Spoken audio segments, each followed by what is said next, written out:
Waxaan wanaagsan waa barnaamijkeeni Excelka.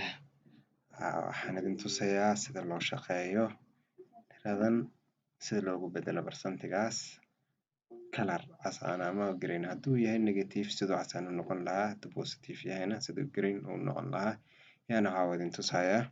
Marka koowaad waxaan leenahay sidaas ayaan wada dooranaynaa. Waxaan wada dooran right click ayaan leenahay, format cell ayaan leenahay. Kadib markuu noo soo baxo page-kaas halkaas ugu hooseeya custom ayaan click leenahay. Custom markaan nidhaahno ka koowaad ayaan saas kaga masaxaynaa. Bracket ayaan xidhaynaa.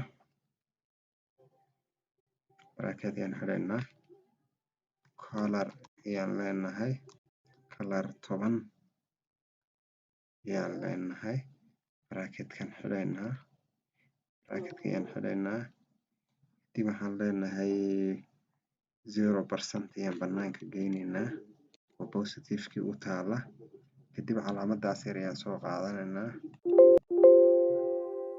Calaamadaas waxaa lagu samayn karaa unicorn.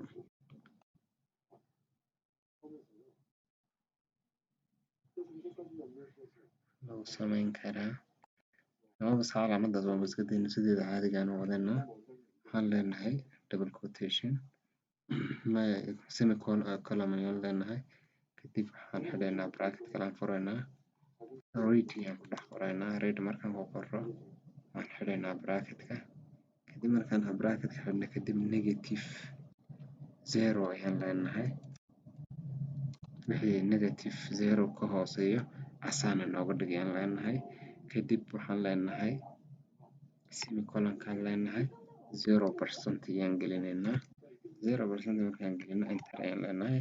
Dib saas noogu soo saaraya waxa kuwii casaanka ahaa ama negative-ka casaan inoo gelin, wixii positive ahaana green iyo nooga dhigayaa. Calaamadaha si aad u gelisid waxaa la isticmaalaa unicode ayaa la isticmaalaa. Unicode ayaad isticmaalaysaa. Sidaas ayuu kugu noqonayaa.